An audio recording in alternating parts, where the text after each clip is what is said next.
है कि इस बार कितनी सीटों पर आखिर आपकी पार्टी लड़ने जा रही है?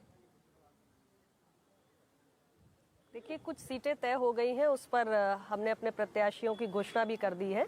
लेकिन अभी जो आखिरी चरण के कुछ सीटें हैं उस पर अभी बातचीत चल रही है,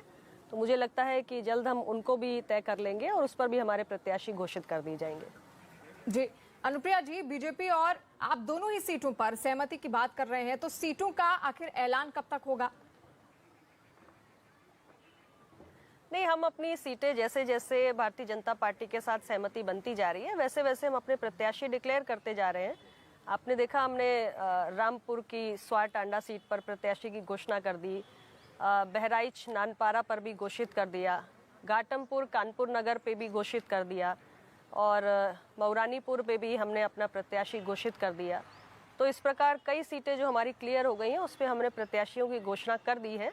और कुछ सीटें हमारी उस पर थोड़ा सा पेच फंसा हुआ है, डिस्कशन जारी है, उस पर भी जैसे ही क्लियर होता है हम अपने प्रत्याशी घोषित कर देंगे। जी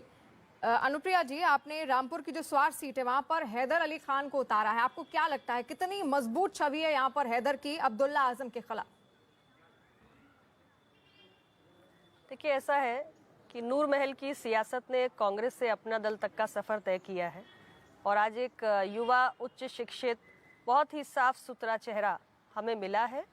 और उस परिवार का अपना एक राजनीतिक वजूद है, लोगों के बीच में एक लोकप्रियता भी है और मुझे लगता है कि स्वच्छ ईमानदार छवि वाले इस परिवार के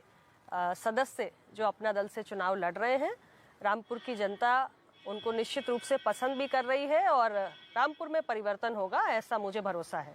ठीक है, यानी कि रामपुर में परिवर्तन होगा। और 2017 चुनाव में 11 सीटें आपको मिली थी और अपना दल ने 9 सीटों पर जीत दर्ज की थी अनुप्रिया जी, और इस बार क्या तैयारी है आपकी, क्या उम्मीदें हैं, क्या रणनीति होगी?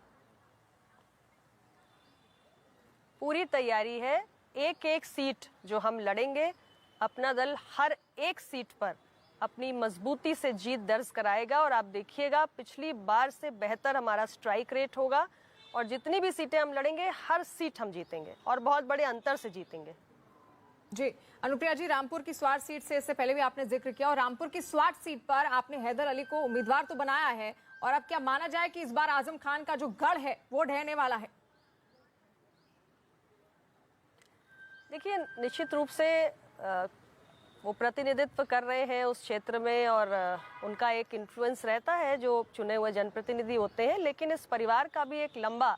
राजनीतिक इतिहास है और कई पीढ़ियां राजनीतिक रूप से यहाँ सक्रिय रही हैं और बहुत इस क्षेत्र के विकास के लिए उन्होंने काफ़ी कुछ काम भी किया है और क्षेत्र की जनता के बीच में एक अच्छी छवि है और मुझे लगता है कि रामपुर में भी अब जनता बदलाव चाहती है और एक अच्छे प्रत्याशी को और एक युवा और उच्च शिक्षित साफ सुथरी छवि वाले प्रत्याशी को चाहती है। तो मुझे इसमें कोई संदेह नहीं है कि इस बार रामपुर में हम एक अलग ही नज़ारा देखेंगे।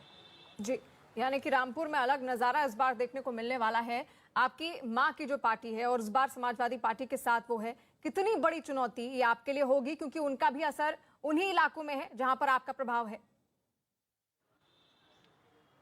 देखिए, अब चुनाव है तो संग्राम तो होगा ही, लड़ाई तो होगी ही, लेकिन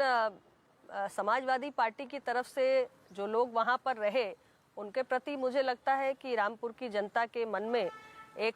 कहीं ना कहीं एक कड़वाहट है और रामपुर की जनता परिवर्तन चाहती है। जितना हमने भी वहां के अपने कार्यकर्ताओं से समझा है, अनुमान लगाया है, आकलन किया है, इसीलिए हमें लगा कि हमें एक ऐसे प्रत्याशी को मौका देना चाहिए जो वहां पर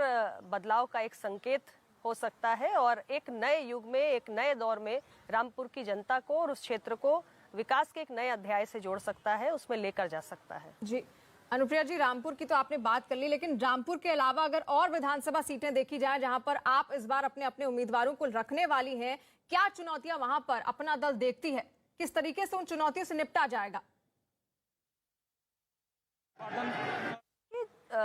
चुनाव है तो किसी भी चुनाव में तो हम ये नहीं मान के चल सकते हैं कि हमारे लिए कोई रेड कारपेट बिछाकर बैठा हुआ है, लेकिन मैं इतना जरूर आपको पूरे विश्वास से कहती हूँ कि अपना दल का एक लंबा इतिहास है और जिस तरीके से 2017 में भी हमारे विधायक जीतकर उत्तर प्रदेश की विधानसभा में पहुंचे और इन 5 वर्षों में जिसमें कोरोना का भी दौर रहा, हमारे कार्यकर्ता जिस तरीके से आम जनमानस से जुड़े रहे, और उनके हितों से जुड़े हुए मसलों को हम उठाते रहे, संघर्ष करते रहे, निरंतर जनता के बीच में हम बने रहे, कभी कटे नहीं। तो मुझे लगता है कि आम जनमानस से जो मेरे पार्टी कार्यकर्ताओं का, हम सभी का जुड़ाव है, उसको देखते हुए हमारा जो उत्तर प्रदेश का हर सीट पे जहां भी हम अपने कैंडिडेट्स फील्ड कर रहे हैं, तो एक हमारी पार्टी के प्रति जो लगाव है, एक बार फिर 2017 की तरह हम सफल होंगे और मैं तो कहूंगी कि 17 से ज्यादा बेहतर नतीजे इस बार देखने को मिलेंगे। जी, यानी कि 2017 से ज्यादा मजबूती के साथ इस बार अपना दल सामने आएगी। लेकिन अगर मैं उपलब्धियों की बात करूं, बिल्कुल, एनडीए की उपलब्धियां तो हैं ही, लेकिन अगर खास उपलब्धियां अपना दल की हैं तो क्या क्या उपलब्धियां जनता के सामने अपना दल द्वारा रखी जाएंगी? देखिए, ऐसा है कि संयुक्त रूप से सरकार चली है। अपना दल एक सहयोगी दल के रूप में इस सरकार में सम्मिलित रहा और सरकार ने, भारत सरकार ने, उत्तर प्रदेश सरकार ने, दोनों ने साथ में एक संयुक्त प्रयास के माध्यम से, एक संयुक्त विजन के अंतर्गत उत्तर प्रदेश के अंदर विकास के और समृद्धि के, खुशहाली के नए मानक स्थापित किए हैं। हर जिले में आज एक मेडिकल कॉलेज बन रहा है, स्पोर्ट्स यूनिवर्सिटी बन रही है, आयुष यूनिवर्सिटी बन रही है। प्रदेश को एक नया all India institute of medical science मिला है। करोड़ों लोगों को पीएम किसान योजना के तहत 6,000 रुपये की धनराशि मिली है। हमारे उत्तर प्रदेश के अंदर करोड़ों लोगों के जो बेघर थे, जिनके सर पे छत नहीं थी, उनको पक्के मकान मिले हैं, शौचालय मिले हैं, एलपीजी गैस का सिलेंडर मिला है। ऐसी कोई ना कोई योजना ज़रूर है जिसका किसी न किसी, हर परिवार में लाभ ज़रूर पहुंचा है। किसी को आयुष्मान भारत का कार्ड मिला है, तो किसी को गैस का कनेक्शन मिला है। तो कुछ ना कुछ हर परिवार ने प्राप्त किया है, उनके जीवन में एक बदलाव हुआ है। तो ये विकास से संबंधित जो उपलब्धियां हैं, इनको तो हम रखेंगे ही। साथ ही में जो एक दबे कुचले वर्ग के लिए अपना दल ने सदैव संघर्ष किया है, बहुत सारे मसलों का समाधान भी हुआ है,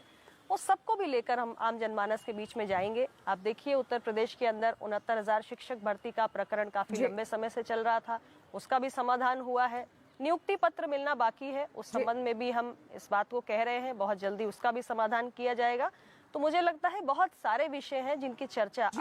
यानी कि तमाम मुद्दे हैं जो जनता के सामने रखे जाएंगे, एनडीए की ओर से, अपना दल की ओर से, बीजेपी की ओर से। बहुत शुक्रिया अपना वक्त न्यूज़ 18 को देने के लिए, हमारे साथ जुड़ने के लिए।